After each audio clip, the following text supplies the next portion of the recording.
Have you ever walked out of a room replaying a single sentence you said, while everyone else had already forgotten the entire conversation? You smile, you nod, you act normal.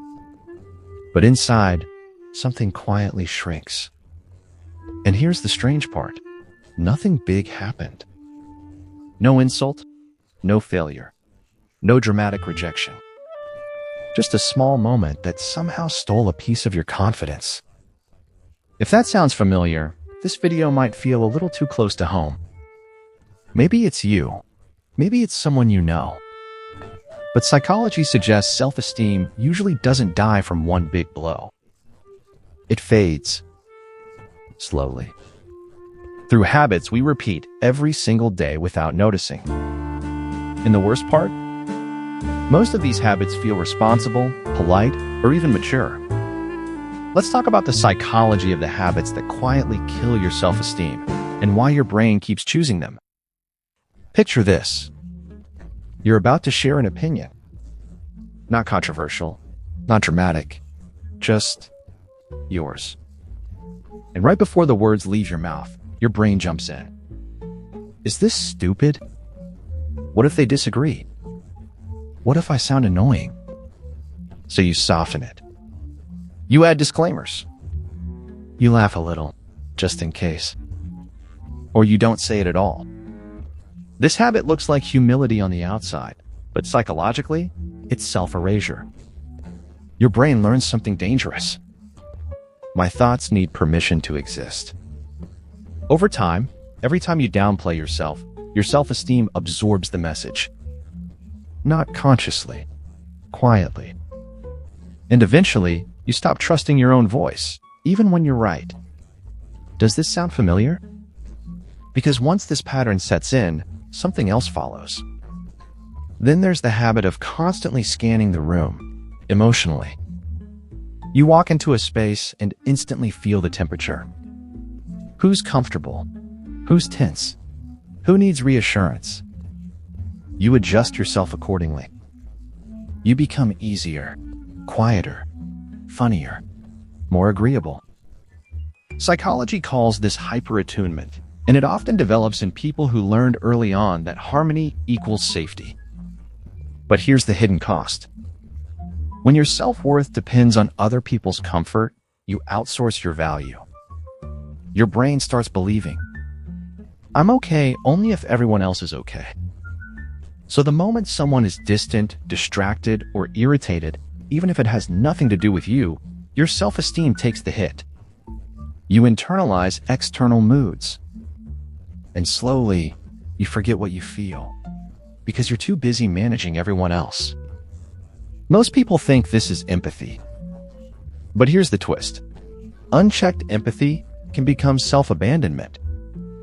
Now let's talk about a habit that feels productive, even admirable. Relentless self-comparison.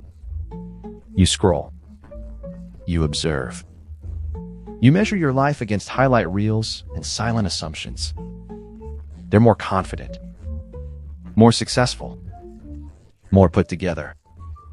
And your brain doesn't say, we're different. It says, you're behind. Psychologically, comparison hijacks the brain's reward system. Instead of tracking your own growth, you track relative position. And here's the cruel part. There's no finish line. Because someone will always seem ahead. Over time, your self-esteem stops being built internally and becomes conditional. Temporary. Fragile. You don't feel proud of progress, only relief that you're not last. And relief is a terrible foundation for confidence. Think of someone you know who always feels not enough, no matter how much they achieve. Maybe it's you. Another pattern hides behind the word strong. You don't ask for help. You figure it out yourself. You push through. You handle things quietly. Psychology often traces this habit back to environments where vulnerability didn't feel safe, where needing help meant disappointment, judgment, or being ignored. So your brain learned independence as survival. But here's what no one tells you. When you never ask for help, Your mind quietly concludes, my needs are a burden. And every unexpressed need chips away at your sense of worth. You start believing you're valuable only when you're low maintenance, only when you're useful, only when you don't need too much. Self-esteem can't grow in silence. It needs to be seen, heard, met. And denying that doesn't make you strong. It makes you invisible to yourself. Then there's a habit that sounds harmless, even polite. Over-apologizing. You apologize for taking space, for asking questions, for existing slightly too loudly. I'm sorry, but becomes your sentence starter. Psychologically, constant apologizing trains your brain to associate presence with wrongdoing. You begin to feel like you're always slightly out of place, even when you're not. And here's the deeper layer. Every unnecessary apology subtly reinforces a belief. I am an inconvenience. Over time, this belief sinks into your identity. You shrink your needs, lower your expectations, accept less because you don't want to ask for more. And self-esteem can't survive where self-permission is missing. Now let's slow down for this one. The habit of replaying moments. At night, in the shower, in the quiet spaces, you analyze what you said, what you should have said, how you looked, how you were perceived. Psychology links this to rumination, a mental loop that tricks the brain into thinking it's solving something. But it's not solving. It's rehearsing self-criticism. Each replay strengthens the association between social interaction and threat. Your brain learns. Connection is dangerous. I must be perfect. And perfection is impossible. So every interaction becomes a test you feel like you failed, even when nothing actually went wrong.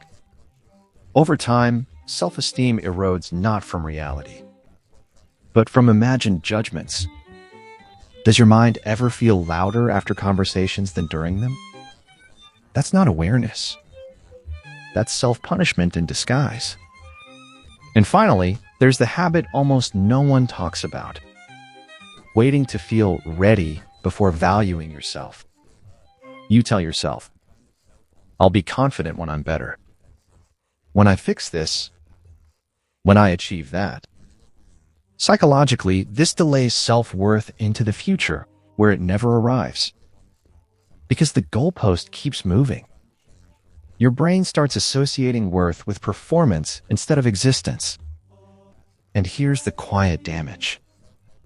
You never fully arrive in your own life. You're always becoming, never being. Self-esteem doesn't grow after you prove yourself. It grows when you stop making your worth conditional. So here's the question that matters. Which of these habits felt uncomfortably familiar? The self-silencing? The emotional scanning? The comparison? The over-independence? The apologizing? The mental replay? The constant waiting to be enough? Psychology doesn't say these habits mean something is wrong with you. It says something happened to you. And habits can be unlearned. Self-esteem isn't built by hype, affirmations, or pretending you're confident. It's rebuilt quietly by choosing yourself in small moments where you used to disappear. So notice the habit, not with shame, with curiosity.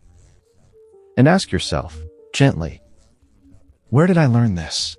And do I still need it? If this resonated, take a moment. Reflect. Maybe share which pattern you recognized in yourself or someone you know.